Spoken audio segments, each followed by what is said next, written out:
Good morning student. आज हम लोग स्टार्ट करने वाले हैं। सबसे पहले आज का जो लेक्चर तीसरा है, आज जो हम लोग स्टार्ट करेंगे वो होगा L3 का मतलब लेक्चर 3। किस चैप्टर का? त्रिभुज का तीसरा चैप्टर हम लोग लेक्चर स्टार्ट करने वाले हैं। लेकिन तीसरे लेक्चर को स्टार्ट करने से पहले हम लोग त्रिभुज का जो छठा चैप्टर है उसका 6.1 का हम लोग ज़रा सॉल्यूशन देख लेते हैं NCERT बुक से, जिसमें कि पहला सवाल है आपके सामने, ज़रा देखेंगे सब लोग मिलके। लिखता है कि 1 नंबर का सवाल है कि कोष्टक में दिए गए शब्दों में सही शब्द का प्रयोग करते हुए रिक्त स्थानों को भरिए। सबसे पहला है सभी वृत्त। आपको बताए थे कि सभी वृत्त समरूप होता है, आपको बताए हैं आज कि सभी वृत्त समरूप होता है, लेकिन बराबर त्रिज्या वाले सभी वृत्त आपस में सर्वांगसम होता है, समरूप भी और सर्वांगसम भी। दूसरा सवाल है सभी वर्ग। आपको बताएं सभी वर्ग समरूप होता है, लेकिन ये भी बताएं कि बराबर भुजा वाले सभी वर्ग समरूप भी होता है और सर्वांगसम भी होता है। तीसरा सवाल है सभी डैश त्रिभुज समरूप होते हैं। आज बताएं आपको सभी समबाहु त्रिभुज आपस में समरूप होता है। अगला लिखता है कि भुजाओं की समान संख्या वाले दो बहुभुज समरूप होते हैं यदि उनके संगत कोण बराबर हों और संगत भुजा समानुपाती। संगत कोण बराबर हों और संगत भुजा समानुपाती हों। 1 नंबर का। दूसरा सवाल बोलता है कि निम्नलिखित युग्मों के दो भिन्न भिन्न उदाहरण दीजिए। निम्नलिखित युग्म है, सबसे पहला 2 नंबर में है, 2 का 1 में, कि समरूप आकृति। बोल रहा है कि दो समरूप आकृति का उदाहरण देना है। 2 उदाहरण देना है। एक तो बता देंगे कि 2 वृत्त है, एक बड़का आर वाला और एक छोटा आर वाला। क्या बताए थे? 2 वृत्त हमेशा समरूप होता है। दूसरा ये बताएं कि दो समबाहु त्रिभुज, ये इसकी भुजा ए है और इसकी भुजा बी है, हमेशा समरूप होता है। तीसरा आपको बताएं कि 2 वर्ग हमेशा समरूप होता है, इसका भुजा ए है, इसका भुजा बी है, ये भी वर्ग है और ये भी क्या है? वर्ग है। ये समबाहु त्रिभुज, ये समबाहु, ये वृत्त और ये वृत्त, कंप्लीट। दूसरा का 2 नंबर में सवाल है ऐसी आकृति जो समरूप नहीं है। जैसे एक त्रिभुज है एक चतुर्भुज है, समरूप नहीं है। जैसे दूसरा एक वृत्त है एक त्रिभुज है, समरूप नहीं है। जैसे तीसरा एक त्रिभुज है, एक आपका जैसे एक चतुर्भुज है और एक पंचभुज है, ये क्या है? दोनों आकृति समरूप नहीं है। तीसरे में सवाल है, तीसरा सवाल कहता है आपके सामने कि तीसरे नंबर का सवाल कहता है आपके सामने, आपके पास 2 आकृति दिया हुआ है, देखेंगे। तीसरा में 2 आकृति है। एक आकृति इस प्रकार का है, देखना है, इसका नाम है PQRS, और एक आकृति इस प्रकार का है, इसका नाम है ABCD। अब कहानी क्या है जरा ये देखिए। कहानी है कि पहला जो आकृति है उसकी सभी भुजाएं हैं, ये भी 1.5, ये भी 1.5, ये भी 1.5, ये भी 1.5, और जो दूसरा है उसमें सभी भुजाएं 3 हैं और ये भी कोण 90, ये भी 90, और चारों कोण क्या है? 90 है। लेकिन इस आकृति में देखिए, ये कोण 90 से छोटा है और ये कोण 90 से बड़ा है। ओके, ये कोण P 90 से छोटा है और Q 90 से बड़ा है, फिर R 90 से छोटा है और S जो है वो 90 से बड़ा है। समझिएगा, हमने कहा ये क्या बोल रहा है कि ये 2 आकृति है, बताइए ये दोनों आकृति समरूप है कि नहीं। गौर से इस सवाल को बढ़िया समझ जाना है। सबसे पहली बात, 2 आकृति को समरूप होने के लिए 3 कंडीशन होना चाहिए। सबसे पहला, दोनों में भुजा की संख्या समान हो। नंबर दूसरा, दोनों के भुजा समानुपाती हो। और नंबर तीसरा, दोनों के संगत कोण बराबर हो। फिर से सुनिए, हमने कहा किसी भी 2 ज्यामितीय आकृति को समरूप होने के लिए 3 महत्वपूर्ण कंडीशन है। सबसे पहला है दोनों में भुजा की संख्या समान होनी चाहिए। दूसरा है दोनों की संगत भुजाओं का अनुपात बराबर होना चाहिए। और तीसरा है दोनों के संगत कोण आपस में बराबर होने चाहिए। नंबर 1, दोनों के भुजा की संख्या समान है। यहाँ भी 1 2 3 4 भुजा, इसमें भी 1 2 3 4 भुजा की संख्या समान है। पहला कंडीशन फुलफिल हो गया। दूसरा कंडीशन क्या बोला कि दोनों के संगत भुजा, देखिए जैसे PQ का संगत है AB, QR का संगत है BC, RS का संगत है CD और SP का संगत है DA। ओके, तो यहाँ पे जरा सॉल्व करते हैं। PQ बटा AB निकालिए तो कितना हो जाएगा? 1.5/3, ये हो जाएगा 1/2। दूसरा निकालते हैं QR बटा कितना हो जाएगा BC, ये भी हो जाएगा 1.5/3, ये भी हो गया 1/2। अगला RS बटा CD, RS बटा CD कितना 1.5/3, ये भी हो गया 1/2। अगला हो गया SP बटा क्या हो गया DA, ये भी कितना 1.5/3, कितना हो गया 1/2। आप देखिए चारों भुजाओं के चारों संगत भुजा का अनुपात बराबर है, देखिए ना 1/2 1/2 1/2। तो दूसरा कंडीशन भी फुलफिल हो गया।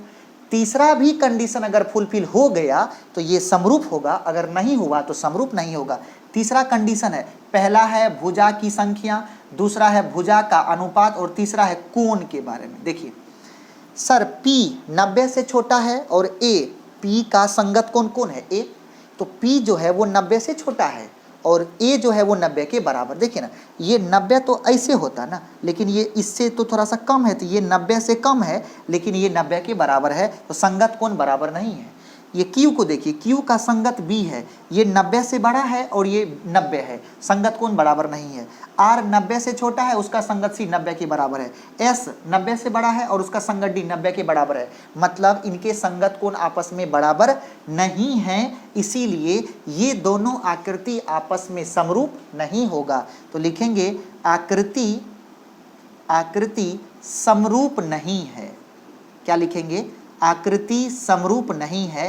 तो आज हमने अगले लेक्चर को स्टार्ट करने से पहले आपका जो पहला चैप्टर है हमने उसको डिस्कस कर दिया, और हम सोचे हैं कि सभी चैप्टर को साथ में ही डिस्कशन और थ्योरी करते ही चले जाएंगे हम लोग। ओके, तो अब हम लोग नए चैप्टर की नए लेक्चर की शुरुआत करेंगे, और उस लेक्चर का नाम है आपके सामने आज थेल्स का प्रमेय।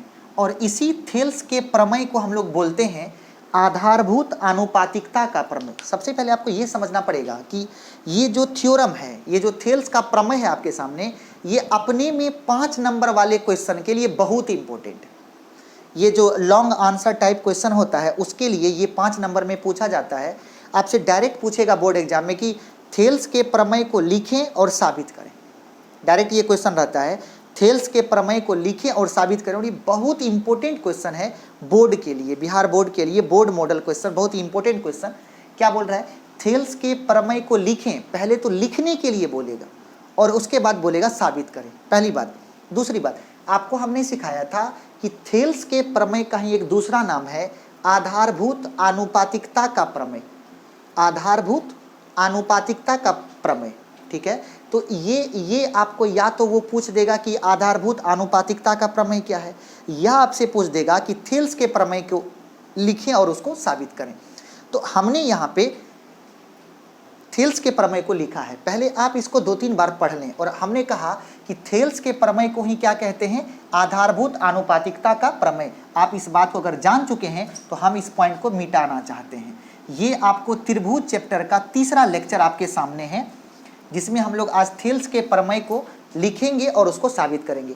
थेल्स का प्रमेय का स्टेटमेंट है कि यदि किसी त्रिभुज के आधार के समांतर कोई त्रिभुज होगा, उसमें अगर आधार, जैसे कि यहाँ पे एक रफ करते हैं हम लोग, मान लो ये आपके सामने एक त्रिभुज है जिसका नाम है A, B और C। क्या बोलता है कि जब किसी त्रिभुज के आधार के समांतर, त्रिभुज का आधार कौन है? इसका आधार है BC। कहना है इसका कि त्रिभुज के आधार के समांतर कोई भुजा खींची जाए, इसके समांतर कोई भुजा ये खींच दिए। ओके, अब गौर करेंगे, ये जो भुजा आपने खींचा है x डैश, गौर करेंगे आप, ये भुजा AB और AC को 2 अलग अलग पॉइंट पे कट किया है। मान लेते हैं कि ये जो AB है उसको D पॉइंट पे कट किया और AC को E पॉइंट पे कट किया। क्या कहना है? जब किसी त्रिभुज के आधार के समांतर कोई भुजा खींची जाए तो वह बाकी 2 भुजा को, बाकी कौन कौन है? अगर BC आधार हो गया, BC क्या बन गया? आधार, ये फिक्स हो गया। बाकी कौन बचा? बाकी बच गया यहाँ पे AB और यहाँ पे बच गया AC। नहीं बोलना? हाँ, ठीक है। तो वह बाकी 2 भुजा को क्या बोलता है? समान अनुपात में बांटती है। समान अनुपात, समान अनुपात का मतलब होता है कि जो अनुपात AD और DB का होगा वही अनुपात AE और EC का होगा। समान अनुपात का मतलब जो अनुपात AD और DB का होगा वही अनुपात AE और EC का होगा, या जो अनुपात AD और AB का होगा वही अनुपात AE और AC का होगा। अर्थात कहना है कि जब किसी त्रिभुज के आधार के समांतर कोई भुजा खींची जाए, आधार के समांतर भुजा DE है खींची जाए, तो वह बाकी दो भुजा को, बाकी कौन कौन बच गया, एक बचा AB एक बचा AC, बाकी दो भुजा को समान अनुपात में विभाजित करती है। समान अनुपात का मतलब यदि हम लोग AB की बात करें तो लिखेंगे AD बटा DB, ये D पॉइंट है, DB बराबर होगा AE बटा कौन हो गया EC। ओके, यही आपको प्रूफ करना है। या हम लोग इसी को ऐसे भी लिख सकते हैं, आपको ऑब्जेक्टिव में पूछ सकता है कंफ्यूज करने के लिए, AD बटा AB क्या लिख सकता है, AD बटा AB बराबर कितना हो जाएगा, AE बटा AC, ये भी लिख सकता है। आपको ये भी दे सकता है DB बटा AD, ऐसे भी बोल सकता है DB बटा AD बराबर EC बटा AE। आपको ऐसे भी पूछ सकता है, वो क्या पूछेगा, DB बटा AB बराबर EC बटा AC। यदि आपके अंदर आप इन सभी को सेम रूप में तब उसको डिफाइन कर पाएंगे, उसको आप डिस्क्राइब कर पाएंगे जब आप इसके अंदर की बात को समझ रहे होंगे, तभी आप ये समझा पाएंगे कि ये सभी के सभी सब एक ही प्रकार के इंसान हैं, इन सभी में कोई अंतर नहीं है। ये आप तभी जान पाएंगे, तभी आप दूसरों को समझा पाएंगे, एग्जामिनेशन में एग्जामिनर को समझा पाएंगे, जब आप थेल्स के अंदर की जो बात है उसको आप समझ पाएंगे।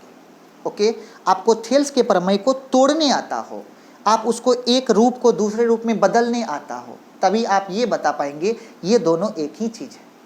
ओके, उसी प्रकार आपको ये समझना है कि पहले तो हम लोग ये रफ स्केच देखें कि इसमें क्या पूछने वाला है। दूसरा रफ स्केच हम लोग ये देखने वाले हैं अभी कि सबसे पहले किसी भी थ्योरम को प्रूफ करने के लिए, आज के बाद, वैसे आप इस बात को 9 से ही जानते होंगे, लेकिन फिर भी एक रिपीट कर देते हैं हम इस बात को ताकि आपके जहन में बैठ जाए। किसी भी प्रमेय को, ये प्रमेय है, प्रमेय किसका है, थेल्स का है। किसी भी प्रमेय को सिद्ध करने के लिए 4 चरण का उपयोग किया जाता है, 4 स्टेप हम लोग उसमें यूज करते हैं, जिसमें सबसे पहला स्टेप है, जो सबसे पहला स्टेप है वो होता है सिद्ध करना है। सबसे पहले आप ये लिखो कि दिया है, दिया है, अर्थात आप जब थ्योरम को पढ़ोगे तो उस थ्योरम में दिया हुआ क्या है। पहली ये बात कि पहले जब आप किसी स्टेटमेंट को पढ़ते हैं तो उसमें कुछ गिवन होगा, कुछ अननोन होगा, मतलब कुछ इनपुट दिया रहेगा, आपसे कुछ आउटपुट पूछेगा। उसी प्रकार क्या हुआ है कि इस स्टेटमेंट में कुछ बात दी हुई है, उसे कहाँ लिखेंगे, उसे लिखेंगे दिया है। ओके, दूसरा जो चरण होता है उसका नाम है सिद्ध करना है, उसका नाम है सिद्ध करना है। क्या बोले, जो सबसे पहला चरण है वो है दिया है, दूसरे स्टेप में क्या आएगा, सिद्ध करना है। ओके, तीसरे स्टेप में अगर कुछ जरूरी पड़ता है, मतलब अगर उस स्टेटमेंट में कुछ छेड़छाड़ करने की आवश्यकता होती है, कुछ बाहर से उसमें अप्लाई करने की आवश्यकता होती है, कुछ स्टैंडर्ड रिजल्ट लगाने की आवश्यकता होती है, तो उसको, उसके लिए हम लोग एक तीसरे चरण को यूज करते हैं, उसका नाम है रचना। क्या नाम है उसका, रचना। तो तीसरा स्टेप क्या हो गया, रचना करेंगे, अगर जरूरत पड़ा तो, नहीं जरूरत पड़ा तो नहीं करेंगे, कोई दिक्कत नहीं है। और जो चौथा और अंतिम चरण है उसका नाम है प्रमाण। तो क्या बोले, दुनिया के किसी भी प्रमेय को, दुनिया के किसी भी प्रमेय को अगर सिद्ध करना हो तो आपके पास ये 4 चरण रूपी एक हथियार है, आप उसे लगाएंगे, आप उसको सॉल्व कर पाएंगे। मतलब क्या, मतलब ये जानना है कि अगर किसी कोई प्रमेय दिया हो तो सबसे पहले आपका नज़र जाएगा कि उसमें गिवन क्या है, मतलब क्या दिया हुआ है। दूसरी बात, उसमें ये खोजिए आपकी प्रूफ क्या करना है। तीसरी बात कि अगर प्रूफ करने के लिए हम लोग जाएंगे तो क्या कुछ एक्सटर्नल रिजल्ट की आवश्यकता होगी, क्या किसी बाहरी प्रमेय की आवश्यकता होगी, क्या कुछ बाहरी बनावट की आवश्यकता होगी, उसी बनावट का नाम है रचना। अगर कुछ एक्सटर्नल रिजल्ट की आवश्यकता पड़ती है, किसी बाहरी प्रमेय की आवश्यकता पड़ती है, तो आप उसको यहाँ यूज कर सकते हैं। और जो अंतिम चरण है उसका नाम है प्रमाण, अर्थात प्रमाण देंगे कि कैसे ये चीज़ सिद्ध हो रहा है। ओके, तो ये 4 स्टेप में आज आपको प्रूफ करना है किसको, थेल्स के प्रमेय को। आइए हम लोग सब मिल के जरा थेल्स के प्रमेय को सिद्ध करते हैं। तो यदि आप थेल्स के प्रमेय को सिद्ध करने जा रहे हैं तो सबसे पहले आपके जहन में आना चाहिए कि क्या दिया हुआ है। सबसे पहले आपके जहन में आना चाहिए कि आपके पास गिवन क्या है। तो आइए हम लोग जरा गिवन की बात करते हैं। देखेंगे। तो सबसे पहले हम लोग बात करेंगे कि आपको गिवन क्या है। ओके, तो सबसे पहले हम लोग बात करेंगे कि आपको आज गिवन क्या है। देखिए हमने क्या किया, सबसे पहले बोर्ड को जरा दो भाग में बांट लिया। तो सबसे पहला स्टेप है आपका, सबसे पहला स्टेप है आज का, क्या दिया है, सबसे पहला स्टेप है दिया है। ओके, देखेंगे आप अच्छे से, दिया है आपको, दिया क्या है, तो दिया है के लिए आपको थ्योरम पढ़ना पड़ेगा। थ्योरम कहता है कि जब किसी त्रिभुज के आधार के समांतर, मतलब इसमें एक त्रिभुज दिया है, नहीं देखिए ना, जब किसी त्रिभुज के आधार के समांतर, इसका मतलब एक सबसे पहली बात किसकी हुई है, त्रिभुज की। आइए हम लोग खुशी खुशी एक त्रिभुज बनाते हैं। हम लोग क्या किए, खुशी खुशी क्या बना लिए, एक त्रिभुज बना लिए और इसका नाम दिए ABC। इसका मतलब दिया है हमें क्या है, एक त्रिभुज है और उस त्रिभुज का नाम क्या है, उस त्रिभुज का नाम है ABC।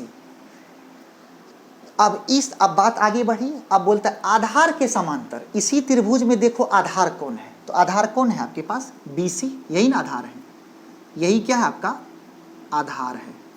आधार का नाम क्या है, BC के समांतर कोई भुजा खींची जाए, तो इसके समांतर क्या किया आपने, एक भुजा खींच दिया जो जो दिया है, और आपने मान लिया कि इसको यहाँ पे D पे और यहाँ पे E पे कट करता है। भुजा खींची जाए तो वह बाकी दो भुजा को समान अनुपात में बांटती है, इतना चीज दिया हुआ है, तो वह बाकी दो भुजा को समान अनुपात में बांटती है, ये सिद्ध करना है, समान अनुपात में बांटती है, यही आपको बताना है। तो दूसरा क्या होगा, दूसरा होता है सिद्ध करना है, दूसरा होता है क्या, सिद्ध करना है। क्या सिद्ध करना है, तो आपको सिद्ध करना है कि समान अनुपात में बांटती है। कैसे, तो ये होगा AD बटा DB, ये बनेगा आपका AD बटा DB बराबर हो जाएगा AE बटा EC, AE बटा EC।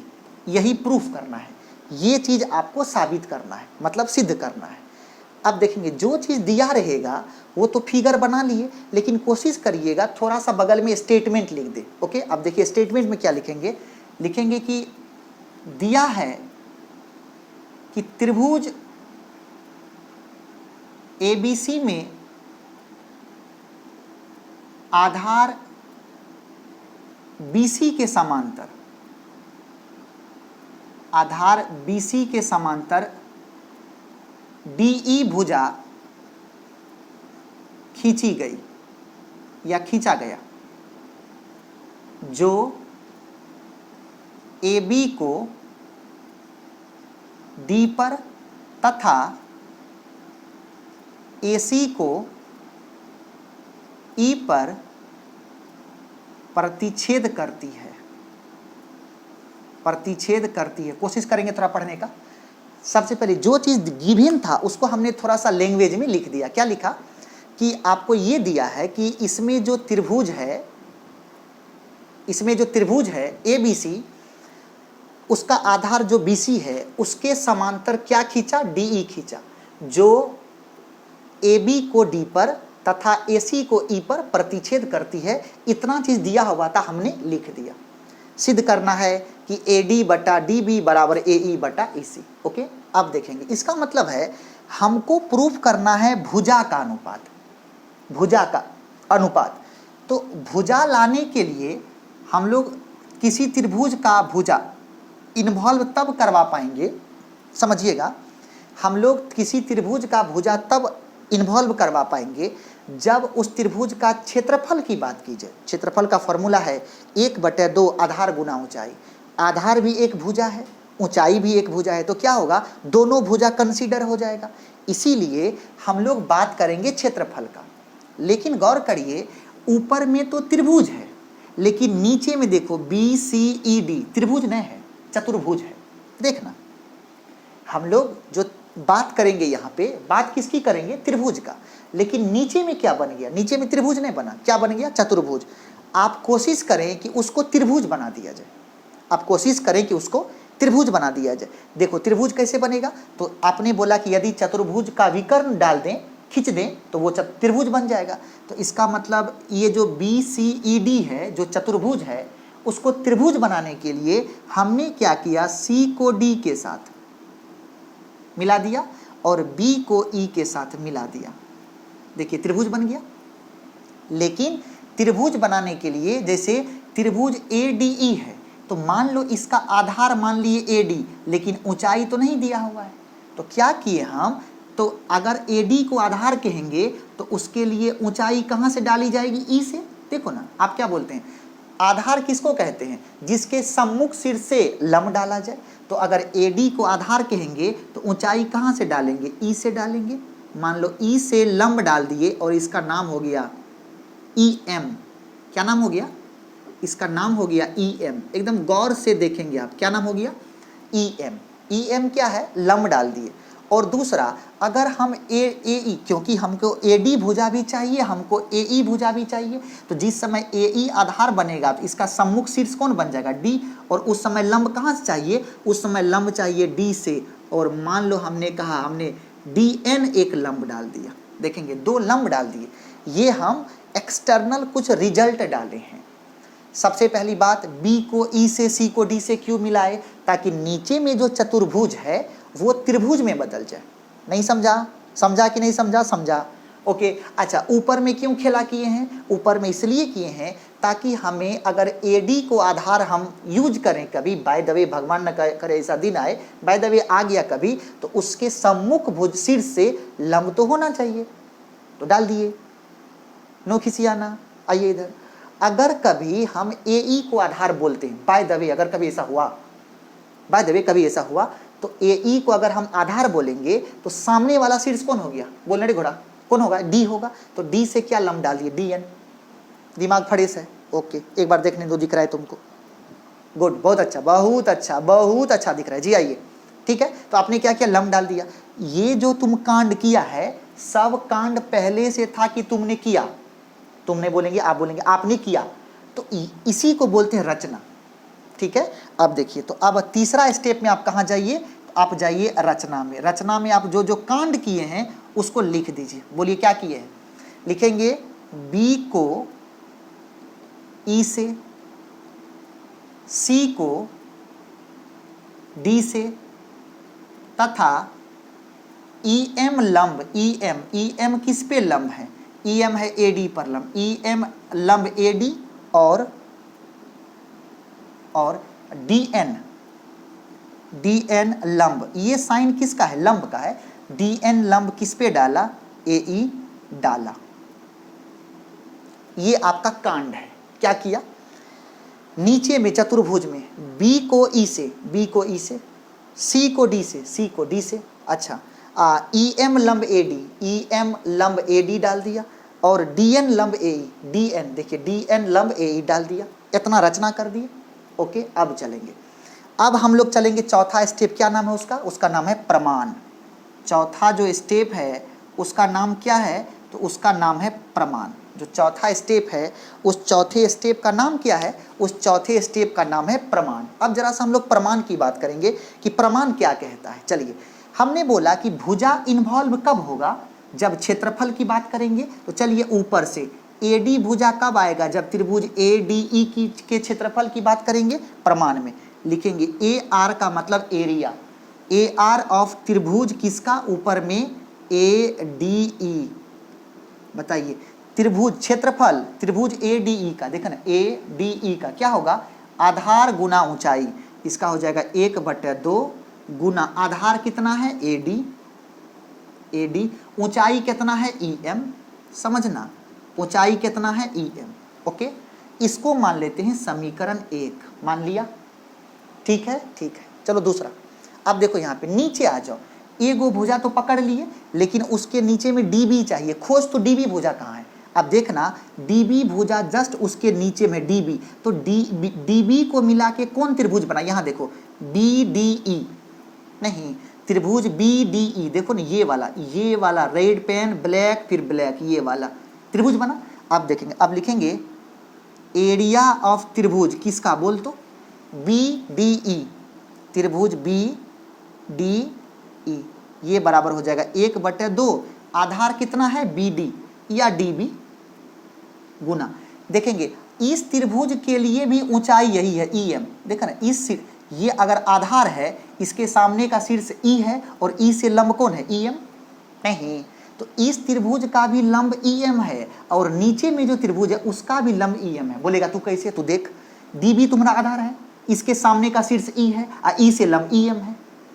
त्रिभुज के अंदर नहीं है, त्रिभुज के बाहर है, कोई फर्क नहीं पड़ता है। लंब त्रिभुज के अंदर भी हो सकता है, त्रिभुज के बाहर भी हो सकता है, त्रिभुज पर भी हो सकता है, घबराइए नहीं। ओके, ये कितना हो जाएगा? EM। ये हो गया समीकरण 2। हम सोचे समीकरण 1 और समीकरण 2 में भाग कर दिया जाए, समीकरण 1 को समीकरण 2 से भाग कर दिया जाए। लिखेंगे समीकरण 1 में कितना से? 2 से भाग करने पर, 1/2, 1/2 करने पर, मतलब क्या कर रहे हैं? 1 में 2 से भाग कर रहे हैं। एक क्या है? एक है एरिया ऑफ त्रिभुज, क्या नाम है? ADE बटा नीचे में क्या है? एरिया ऑफ त्रिभुज BDE। BDE बराबर हो जाएगा 1/2, कौन कौन हो जाएगा? AD गुना EM, यहाँ हो जाएगा 1/2 AD गुना AD नहीं DB गुना EM। Okay, EM। अब देखेंगे हाफ हाफ कट गया, EM कट गया, क्या बच गया? ये बन गया AD बटा DB। क्या बन गया? AD बटा DB। इसको मान लेते हैं समीकरण 3। एरिया ऑफ त्रिभुज ADE बटा एरिया ऑफ त्रिभुज BDE बराबर कितना हो गया? AD बटा DB। क्या मान लिए? समीकरण 3। ओके, अब चलेंगे एक तरफ का AD और DB को देखो फंसा लिए, AD और DB को फंसा लिए। अब किसको फंसाना है? अब फंसाना है AE को और EC को। ठीक है, लिखेंगे पुनः, यहां आइए, अब लिखेंगे पुनः, अच्छे से समझिएगा। पुनः, पुनः किसको लेंगे? एरिया ऑफ त्रिभुज AED, एरिया ऑफ त्रिभुज किसका? AED का। बोलो बराबर क्या होगा? 1/2। इसके लिए आधार कौन हो गया? AE। अच्छा, ऊंचाई कितना हो गया? ऊंचाई हो गया DN। इस त्रिभुज के लिए शीर्ष हो गया D, लंब हो गया DN, तो ये हो गया इंटू DN। ओके, समीकरण मान लेते हैं 4। ठीक है, फिर से अब नीचे जाइए, नीचे में त्रिभुज है ECD, एरिया ऑफ त्रिभुज किसका? ECD बराबर हो जाएगा 1/2। इसका आधार कौन हो गया? EC, इसका आधार हो गया EC और इसका भी ऊंचाई हो जाएगा DN। ये हो गया समीकरण 5। अब क्या करेंगे? 4 में 5 से भाग कर दो, लिखेंगे समीकरण 4/5 करने पर, 5 करने पर क्या कर रहे हैं? समीकरण 4/5 करने पर। आइए, समीकरण 4 क्या है? एरिया ऑफ त्रिभुज AED बटा एरिया ऑफ त्रिभुज ECD, ये हो जाएगा बराबर 1/2 AE गुना DN, नीचे में हो जाएगा 1/2 EC गुना DN। अगर कुछ कट रहा है तो काट दीजिए, तो हाफ के साथ हाफ कट गया, DN कट गया, तो यहाँ से बन गया एरिया ऑफ त्रिभुज AED बटा एरिया ऑफ त्रिभुज ECD बराबर कितना हो जाएगा? AE बटा EC। इसको मान लेते हैं समीकरण 6। अब लिखेंगे समीकरण 3 और 6 को देखेंगे, समीकरण 3 और 6 को देखेंगे, समझिएगा। समीकरण 3 और 6 को देखेंगे तो समीकरण 3 क्या है जरा यहाँ लिख लेते हैं, नीचे में यहाँ बगल में लिखते हैं। समीकरण 3 क्या है?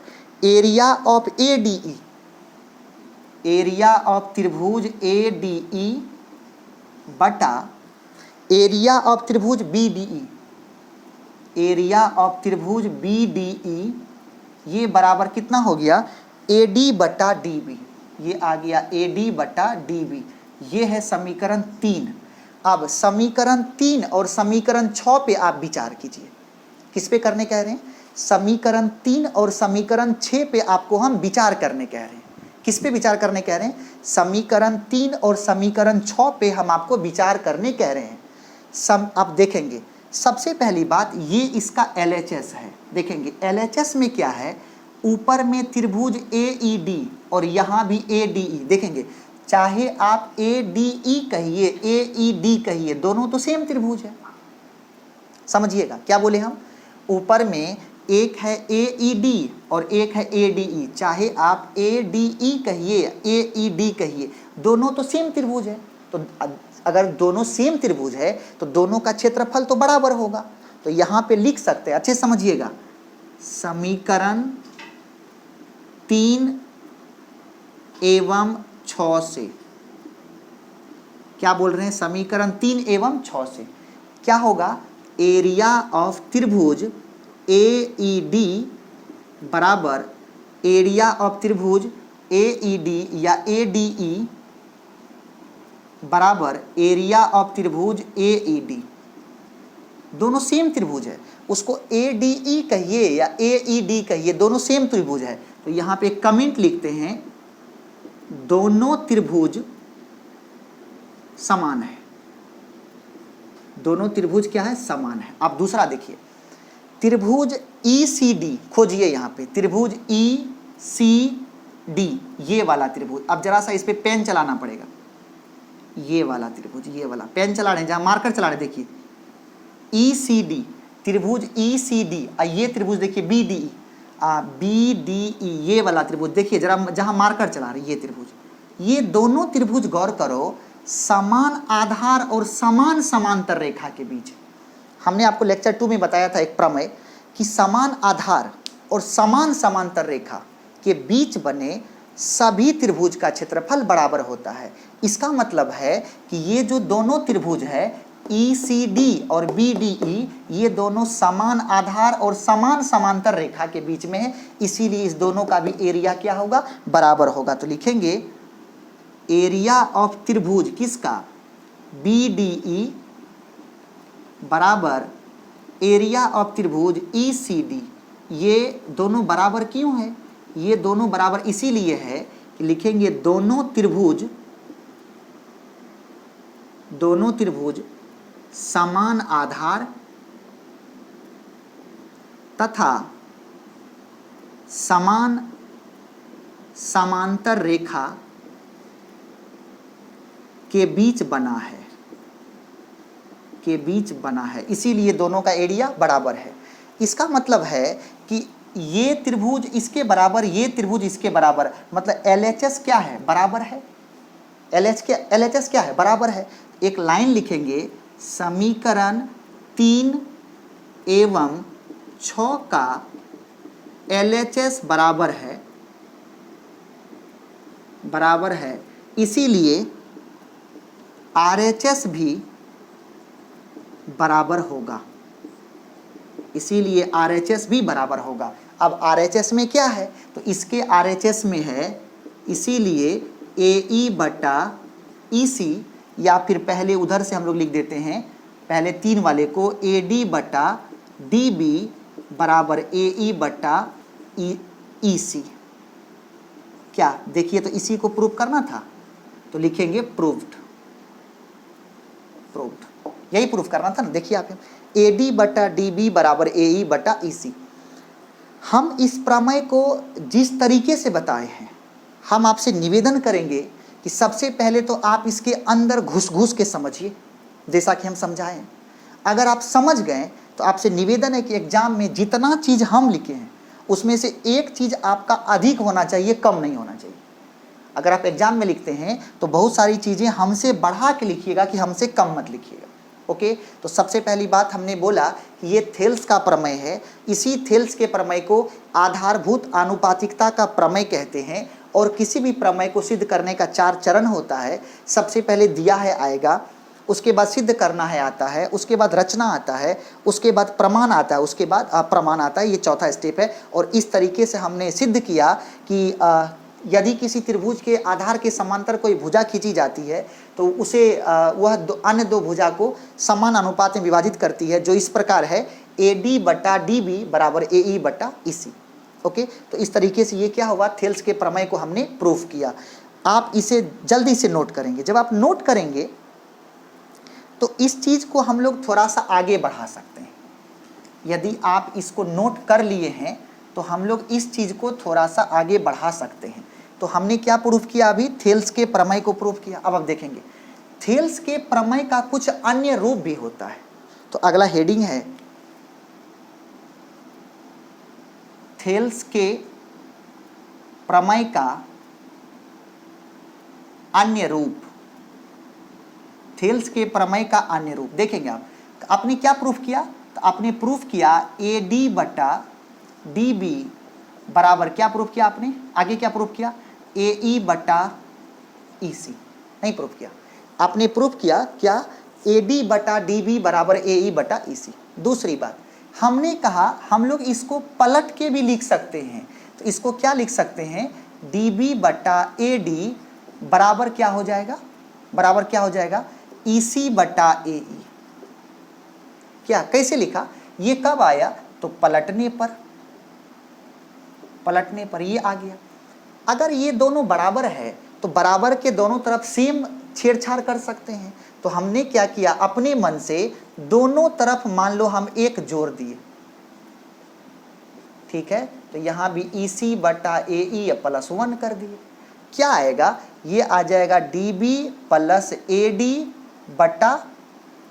बटा ए डी बराबर ई सी प्लस ए ई बटा कितना? ए ई। जरा सा त्रिभुज को बनाइए तब पता चलेगा क्या कर रहे हैं हम लोग। ये है ए बी सी, ये है डी और ये है ई। अब देखिए ए डी जोड़ डी बी, यहाँ देखिए ए डी जोड़ डी बी कितना हो गया? A B. इसको लिखेंगे ए बी बटा ए डी बराबर ए ई जोड़ ई सी कितना हो जाएगा? ए सी। तो ये हो जाएगा ए सी बटा ए ई। ये भी प्रूफ हो गया, ये भी एक रिजल्ट है। पुनः इसको आप पलट दीजिए, पुनः पलट देंगे तो पलटने पर फिर एक नया रिजल्ट आएगा। क्या आएगा?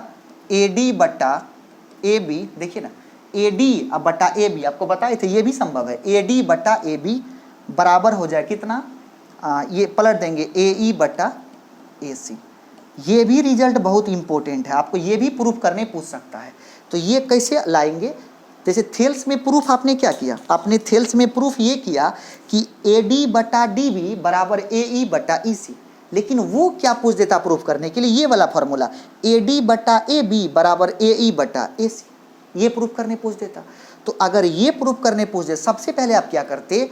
थेल्स के प्रमेय को प्रूफ कर लेंगे, हो गया प्रूफ। उसके बाद क्या करेंगे? फिर यहां से आप स्टार्ट करेंगे। थेल्स का प्रमेय ये प्रूफ किया, अब इसी को हम पलट दिए, दोनों तरफ एक जोड़ दिए, एक जोड़ने पर कुछ रिजल्ट आ गया, फिर उसको पलट दिए। देखिए आपको ये मिल जाएगा। अर्थात या तो आपसे पूछ सकता है ए डी बटा डी बी बराबर ए ई बटा ई सी, या आपसे पूछ सकता है ए डी बटा ए बी बराबर ए ई बटा ए सी। क्योंकि अगर ये वाला अगर प्रूफ करने पूछ दे तो लगभग 80% स्टूडेंट ऐसे होंगे जो यहाँ जाने के बाद वो आगे हिम्मत नहीं करेगा। 20% ही ऐसे होता है जो अंदर की बात को जानता है, वो 100% यहाँ तक पहुँचेगा। इसीलिए टॉप 5 में, टॉप 10 में जाना आपके लिए बहुत आसान है, क्योंकि आप आनंद सर के यूट्यूब चैनल पे पढ़ते हैं। ओके, इसलिए हमने कहा था आपको, अगर मैथ में एक ऑब्जेक्टिव भी हमारे लेक्चर से बाहर जाता है उसका जिम्मेवार आप नहीं, हम होंगे। अगर मैथ का एक ऑब्जेक्टिव भी आपको कॉपी से बाहर जाता है उसका जिम्मेवार आप नहीं, हम होंगे। केवल आपका एक ही काम है, मेरे हर एक लेक्चर को लाइन बाय लाइन सुनना, लाइन बाय लाइन समझना, लाइन बाय लाइन लिखना और उसका बार बार रिवीजन करना। केवल एनसीईआरटी बुक को अभी बार बार रिवीजन करना, बार बार। ठीक है सर, आप जहां हो ना पढ़ रहे हो 10th में, वो हमको पढ़ा हुआ 10 साल हो चुका है, इसीलिए हम आपसे बेहतर जानते हैं आपको कैसे पढ़ना चाहिए। समझ गए? आपको लगता होगा तो एनसीईआरटी तो बहुत सस्ता बुक है, झूठ बोलते हैं आप। इसका मतलब न तो कोई आज तक आपको एनसीईआरटी पढ़ाया, न तो कोई आपको एनसीईआरटी बुक की महत्ता समझाया, न तो रियल में कोई आज तक आपको मैथ पढ़ाया। आप बहुत अच्छा करेंगे क्योंकि आप आनंद सर से पढ़ते हैं। ठीक है, आप गौर करना, अगर बाय द वे ये पूछा जाए आर डी शर्मा के लेखक कौन है? केवल R D Sharma. Student friend का के सिन्हा लेखक कौन है? केसी सिन्हा साहब। लेकिन आप एनसीईआरटी बुक को पलटिए, उसमें 20 लेखक के नाम मिलेंगे। चेक कीजिए ना, आज पलटो ना, अभी पलटो ना, 20 लेखक का नाम मिलेगा। फलना यादव, फलना सिन्हा, फलना Gupta, from IIT Kanpur, from high school यहाँ, हाई स्कूल वहाँ, इस तरीके से। सर वहाँ पे 50 लोगों का जब दिमाग मिला है तब एक बुक बना है एनसीईआरटी का। बिहार बोर्ड का, जिसको हम लोग बिहार बोर्ड का बुक कहते हैं, एनसीईआरटी कहते हैं, वो 20 लोगों के दिमाग के मिलने से बना है और आप उसी को कमज़ोर कहते हैं। जिस बुक को एक लेखक लिखा है तो आप उसको बहुत अच्छा कहते हैं। नहीं, रियल में ये बुक अच्छा है। आज तक आपने उसको अंदर घुस के बनाया नहीं है, बस आपके मन में ये होता है जल्दी सटा दे, सब सवाल बना दे, हाँ इधर उधर देख सुन के सवाल बना लिए, हाँ सर सवाल बना। सवाल नहीं बनाना, आप मैथ दिल से निकलता है, मैथ जो है वो दिल से निकलता है, वो आपके मन से फूटता है, बाहर निकलता है।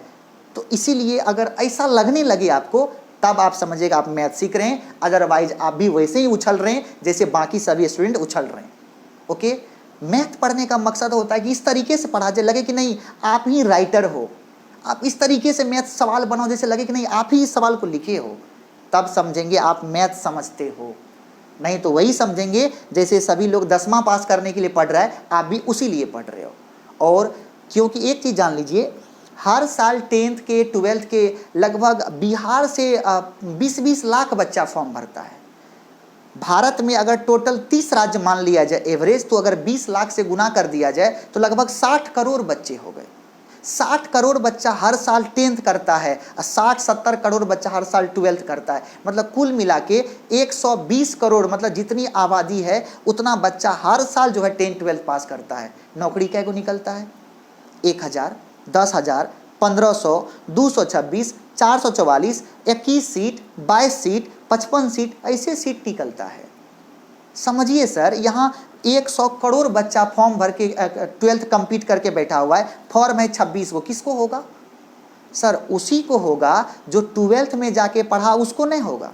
जो नम्मा से पढ़ना शुरू कर दिया, जो नम्मा से समझना शुरू कर दिया, अपने दायित्व को समझना शुरू कर दिया, एजुकेशन का मतलब समझना शुरू कर दिया, मैथ को सीख गया, साइंस को समझ रहा है, वही बच्चा कंप्लीट करेगा, बाकी सब झूले लाल है। ठीक है, कहता है कि बैठे रहने वाले को, बैठे रहने वाला मतलब जो मेहनत नहीं करता है, जो मेहनत कम करता है, शास्त्र लिखता है कि बैठे हुए इंसान को या पढ़ाई नहीं करने वाले इंसान को या मेहनत छोड़ देने वाले इंसान को उतना ही मिलता है जो मेहनत करने वाला छोड़ देता है।